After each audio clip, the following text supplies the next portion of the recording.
Welcome to the Health Longevity Secret Show, and I'm Dr. Robert Lufkin.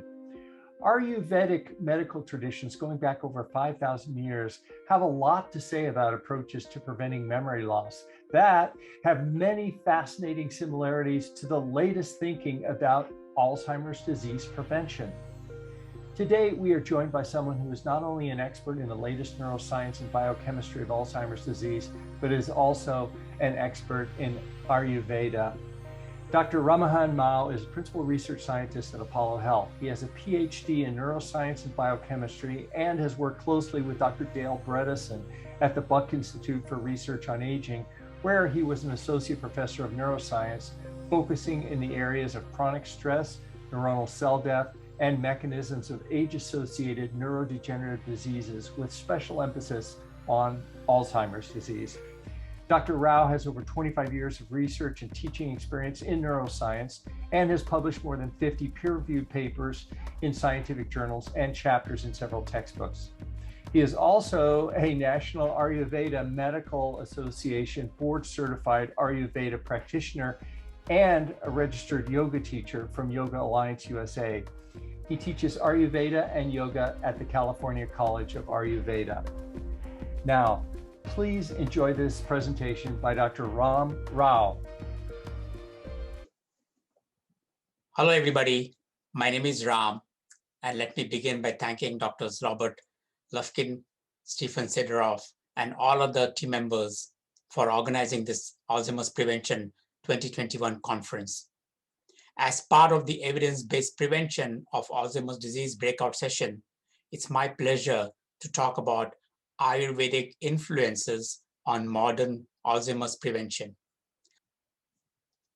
So Alzheimer's disease is a progressive, age-associated neurodegenerative disease. 5 million Americans have this condition, and nearly 360,000 new cases of Alzheimer's is diagnosed annually in this country. But these values are not true. They are underrepresented, since a lot of people fail to receive diagnosis until it is too late. The disease is characterized by degeneration in the hippocampal region, the cortex, and subcortical structures, as shown in this cartoon. Now, if you compare the structure on the left to the structure on the right, you will notice that there are a lot of changes in specific areas of the brain. As the disease progresses, there is significant structural and functional loss in these brain areas. The most prominent feature of the disease is memory loss and a decline in other executive functions, which affects day-to-day tasks. The disease was first described in 1901. Nearly a century later, we still do not have a proper cure or a proper treatment for this condition. In the last 35 years alone, nearly 500 drugs went into clinical trials, and the FDA has approved just 2 drugs, which are effective only when the patient comes very early on with the disease.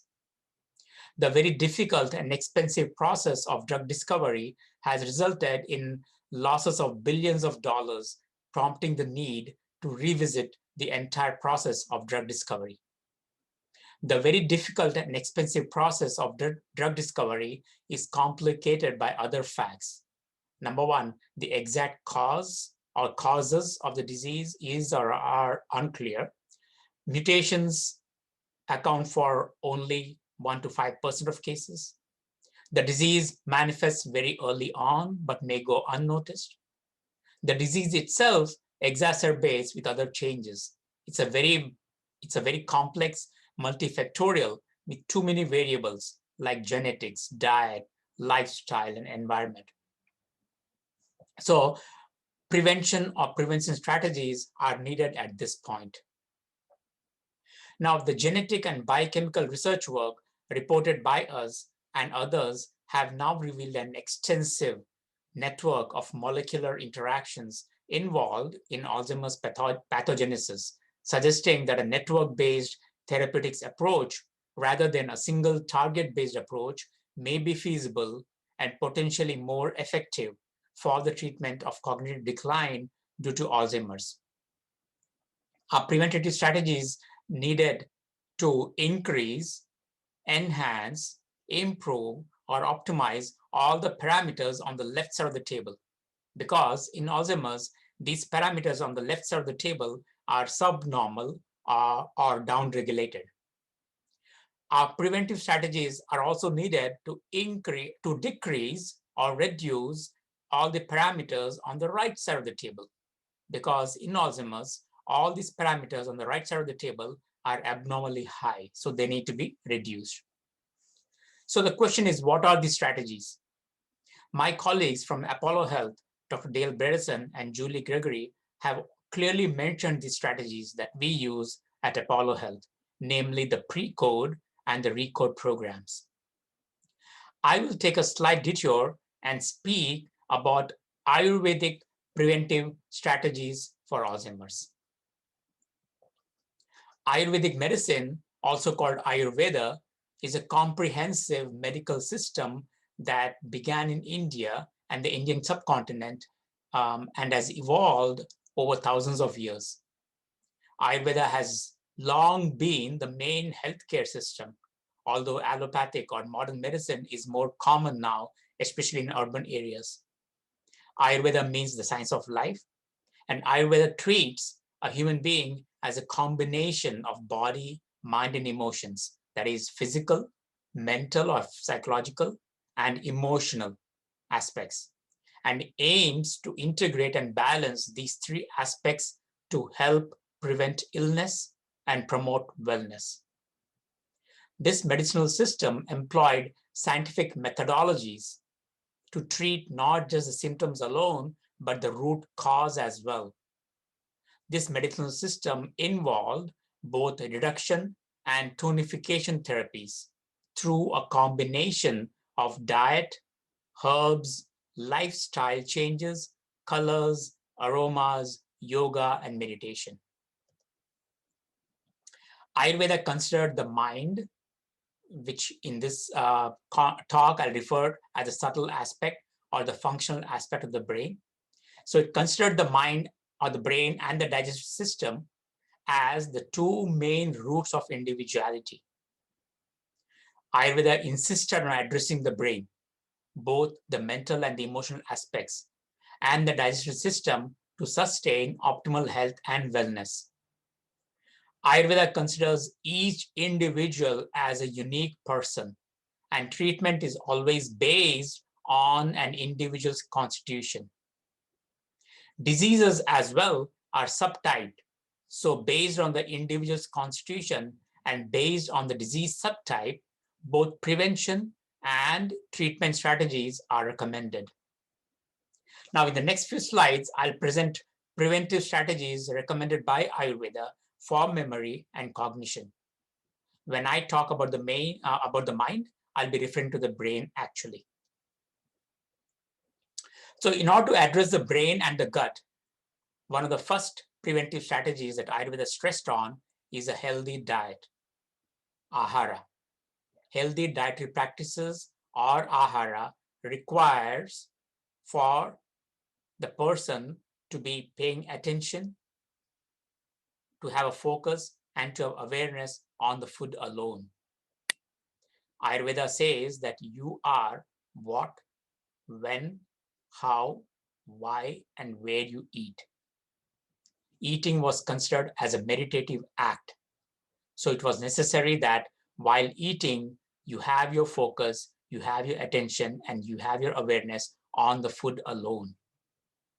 Poor dietary practices include, among others, improper timing of food intake, eating the meals late at night, incorrect choices of food, consuming stale food, processed food, or highly refined food, eating cold foods, eating in a noisy environment, or eating when you're in a stressful mental state.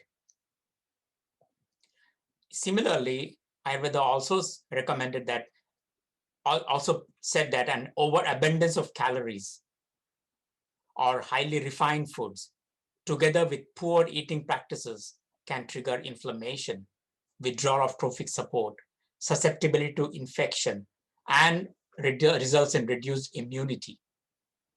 All these changes, coupled with altered enthusiasm, insomnia, and lethargy, triggers memory loss.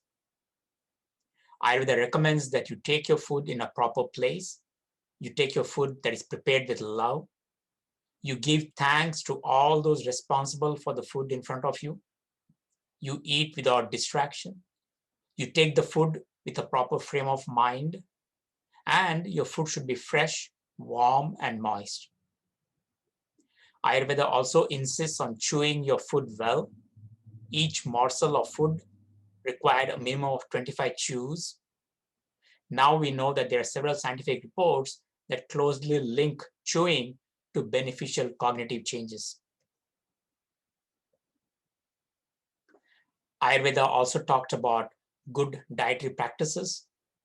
Food should not be taken that have contradictory potencies. Food should be taken with a very small amount of liquid with meals.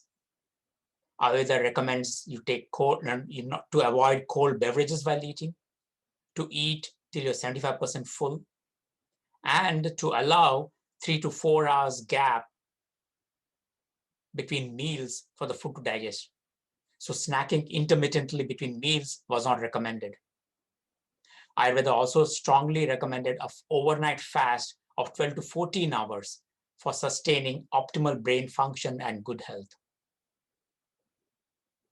These ahara or dietary recommendations are made based on an individual's constitution. Constitution-specific diets that included grains, vegetables, legumes, beans, fruits, dairy, nuts, meat, spices, oils, and sugars is recommended.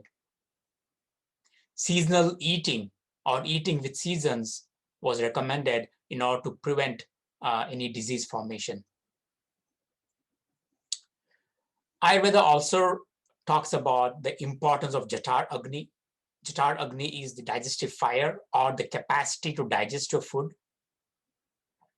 The optimal Jatar Agni is required for regulating the digestion, the absorption, and the assimilation of food.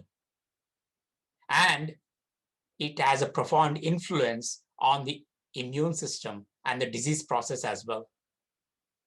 According to Ayurveda, Jatar Agni or the digestive fire is the root of all the transformations in the body and served as the central digestive fire representing all metabolic functions in the body.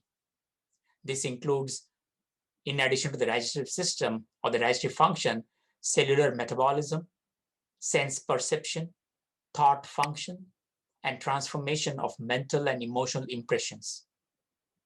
If Jatar Agni or the digestive fire is too weak, the digestion of food is compromised, resulting in poor absorption and poor immunity. If Jatar Agni is excessively strong, it burns out the associated tissues, resulting in tissue degeneration and poor immunity as well. Thus, optimal digestion meant having an optimal Jatar Agni in order to have optimal health and well-being. Ayurveda also recommends sleep as another preventive strategy. Good sleep is one of the main pillars for good health and is as important as diet in keeping the body with strength, healthy growth, and immunity. According to Ayurveda, sleep is influenced by diet, lifestyle, daily routines, environment, and the state of mind. Ayurveda cautions that poor sleep patterns can be debilitating as it triggers age-associated neurodegeneration, including Alzheimer's.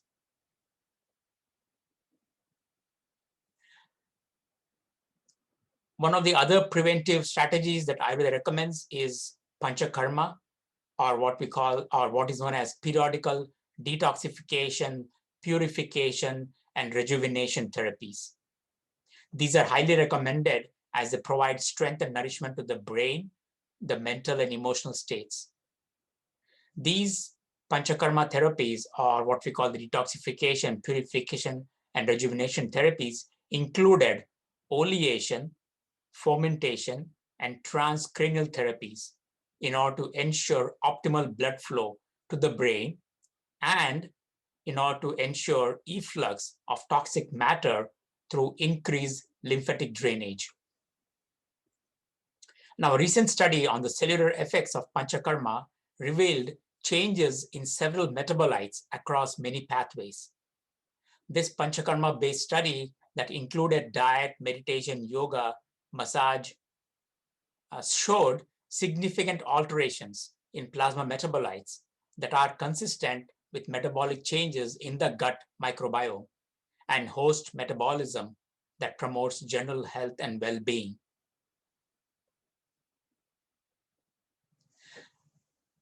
As part of the detoxification therapies, Ayurveda also recommends regular oil massage or abhyanga. This regular oil massage or abhyanga with warm oil is often infused with the individual's constitution-specific herbs. This is required to maintain good brain health and to prevent memory loss. Abhyanga is highly recommended by Ayurveda for dementia and mental stress, and can be incorporated as a daily routine as well, as it restores the balance of all the tissues. Now, research studies have shown that there's significant brain functional changes together with increased cerebral blood flow in patients who received abhyanga or oil massage. Massage reduced the levels of stress-related hormones with a concomitant increase in circulating lymphocytes and regional cerebral blood flow. Researchers are of the opinion that application of medicated oil followed by gentle massage could relax the tight junctions between the endothelial cells in the CNS vessels and facilitate the entry of beneficial solutes and other components into the CNS, thereby strengthening the brain and reversing any brain-associated pathology, including memory loss. As mentioned earlier, Ayurveda also relies on several transcranial Oliation therapies, especially for nervous system disorders. These are non-systemic and non-invasive. Shirobhasti is a technique where a special leather cap is placed over the head of a patient and medicated oil is poured and retained for about 30 to 40 minutes. Shiro Abhyanga is a procedure where medicated oil is smeared on the cranial part, on the head, and it's followed by gentle massage. Shirosheka and Shirodhara involves medicated oil that is poured over the head, the forehead, in a continuous stream. All these techniques influences hormonal and cerebral blood flow to a degree similar to that of an Ayurvedic massage. Another technique as part of the detoxification therapies or as a standalone therapy is what we call nasya or intranasal administration. Nasya could be a standalone therapy or as part of the detox therapies, which required intranasal administration of warm medicated oil for maintaining good brain health and to prevent memory loss. Now, research studies have shown that a lack of the blood-brain barrier at the naso-olfactory regions of the brain facilitates the dispersion of intranasally administered herbs and herbal components into the hippocampal area, thereby strengthening the brain areas and especially the hippocampal regions. As part of prevention strategies, Ayurveda also recommends numerous herbs and their constituents in order to enhance cognitive functions and to alleviate other symptoms of Alzheimer's, including memory loss and depression. Neuroprotective herbs for the management of Alzheimer's have a wide gamut of physiological actions. It was given mainly to strengthen and stimulate the intellect and thought process, medha, the power of discrimination, dhi, the power of reasoning and discernment, dhriti, and the power of memory recall, smriti. I include here a subset of herbs, I think that includes ashwagandha or Withania somnifera, turmeric or curcuma, longa, Brahmi or Bacopa, Gotukola, also called Mandukaparani or Centella asiatica, Shankapushpi, Triphala, which is a combination of 3 fruits, Gugulu, which is a resin, and Guduchi or Tinospora. These herbs were classified as neuroceuticals to strengthen the nerves and the brain areas, as cogniceuticals to improve memory and executive functions, or they could be classified as both neuroceuticals and cogniceuticals, and they were recommended to enhance memory and to restore normal cognitive function or to optimize the cognitive functions. These herbs and herbal components were administered as tablets, as churnas or tea, as medicated oil for massage and for transcranial therapies, and to be administered intranasally as nasals. As part of the preventive strategies, Ayurveda also recommends mindfulness practices. This includes a daily practice of yoga, meditation, and pranayama or breath practices to strengthen brain structure and function. These mindfulness practices also facilitate the transport of blood to the brain. It eliminates waste and improves proper coordination of the body, the mind, and the emotions, thereby fostering optimal brain function. When it comes to yoga, Ayurveda specifically recommended inversions and balanced poses, as these poses improve cerebral blood flow and also prevent blood vessel damage and whispering strokes. Meditation and pranayama or breath practices were recommended to improve cerebral blood flow, to reduce stress, to reduce anxiety and depression, to improve sleep, to improve digestion, and to improve pulmonary and cardiovascular function. There are now several studies to show that these combined practices of yoga, meditation, and pranayama require undivided focus, attention, and awareness. And so the end result is a complete integration of the body, mind, and emotions that brings about feelings of fulfillment and achievement. Ayurveda also, as part of its preventive strategies, recommends mental or brain stimulating activities, mental activities or brain stimulating activities or brain exercises to sustain optimal brain structure and function, to keep the brain sharp, focused, and resilient. Ayurveda especially recommends memorizing complicated verses from religious books or other texts. Senior students were expected to read and teach these scriptures to the successive batch of students. This fostered learning and understanding among the predecessors. Several research studies have now demonstrated that memorizing verses or texts or lyrics or what we call mantras increase the size of the brain regions associated with cognitive function, including memory and thinking. Ayurveda also recommends learning to play a musical instrument, learning complicated dance steps, singing, art, craft, sculpture, knitting, sewing, or learning a new language. All these activities require learning and memorizing that served as a wonderful cognitive exercise. Interestingly, to promote interest in these activities, these tasks were always linked with religion and temples. So coupling these activities to temples and worship, for example, painting or drawing gods and goddesses or pictures of gods and goddesses, creating sculptures or new clay models of gods and goddesses, sewing or knitting clothes in order to drape them on these figures. All these skills encouraged people to practice them. Similarly, music and dance was always practiced in the temple courtyard. So brain exercises were combined with spiritual experiences as well.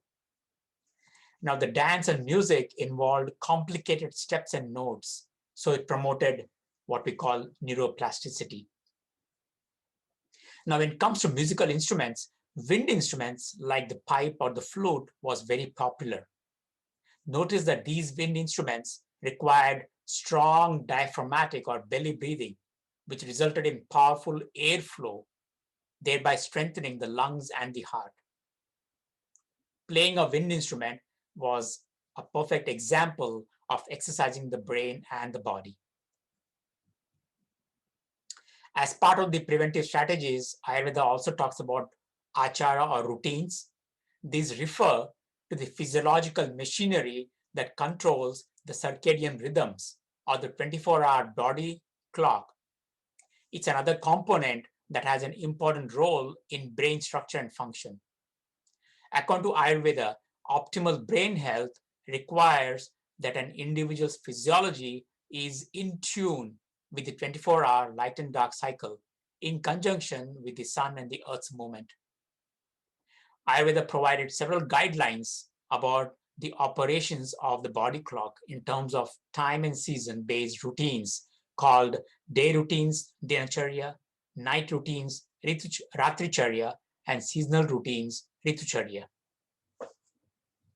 These acharas or guidelines included optimal time to eat, optimal time to sleep and to wake up, optimal time for elimination or bowel movement, for a shower, for a massage, exercise, diet, study, travel, oral care, and care of the 5 sensory organs. The reason why oral care and 5 sensory organs were recommended and was considered to be very important in the preventive strategies was because these cross-talk with the brain. Ayurveda also recommends healthy and harmonious lifestyle routines to sustain and maintain good health, vitality, and immunity. Now notice modern medicine recognizes these lifestyle routines as internal clocks or the circadian rhythms that are intimately tied to our health and well-being. Scientists are understanding the importance of routines, biological clocks, and circadian rhythms, and have noticed that disturbances in lifestyle routines and circadian rhythms can trigger disorientation, insomnia, physical and mental imbalances. Ayurveda also recommended as part of the preventive strategies sadvritta or good conduct or ethical regimens. Sadvritta or good conduct or ethical regimens are required for optimal living and to maintain good brain health. Cultivating these ethical regimens helps to strengthen and balance the brain, the body, and the mind. Ayurveda recommends cultivating positive emotions since they shift the predominant beta brain waves that keeps us aroused and alert into alpha waves that put us in a state of balance. This state of balance is characterized by the release of feel-good chemicals like endorphins, noradrenaline, and dopamine. Ayurveda recommends cultivating positive emotions like contentment, honesty, forgiveness, loving kindness, non-violence. All these positive emotions alter the energy patterns so that the mind, body, and emotions become unified, that fetches unlimited happiness, satisfaction, clarity, and joy, and strengthen the brain neural network. Additionally, Ayurveda also recommends that as part of the preventive strategies to overcome negative emotions. Researchers are now finding that negative emotions like anger, anxiety, depression, greed, it clouds the mind and thereby the cognition, and also affects the body by lowering immunity. Stressful thought and negative feelings also impact other associated body structures like the gut, the colon, the bone, resulting in poor health, illness, and disease. So Ayurveda always recommended that overcoming negativity as a key to strengthen brain structure and function. So to conclude, a preventive-based approach is necessary to mitigate the memory loss and cognitive decline that is associated with Alzheimer's disease. Preventive programs also improve several aspects of metabolism and offsets inflammation and stress that underlies this disease. Ayurveda preventive programs include good dietary and eating practices, good sleep practices, physical and mental exercise, supplements, herbs, routine detoxification therapies, oral hygiene, and good conduct. My presentation is supported by a subset of peer-reviewed publications as shown here. So once again, let me thank the USC and the UCLA groups for organizing this conference, and to all the participants for listening to my talk. For those that are interested, my book that was recently published, Good Living Practices, describes many tools or tips from Ayurveda, yoga, and corroborated by modern science in order to achieve optimal health, including brain health. The book offers several tools to prevent, arrest, or delay memory loss. I'll stop here and I'm ready to take your questions. Thank you very much. Note: this is not intended to be a substitute for professional medical advice, diagnosis, or treatment. Always seek the advice of your physician or other qualified health provider with any questions you may have. Never disregard professional medical advice or delay in seeking of it because of something you have seen here. If you find this to be of value of you, please hit that like button and subscribe to support the work we do on this channel. Also, we take your suggestions and advice very seriously. Please let us know what you'd like to see on this channel. Thanks for watching, and we'll hope to see you next time.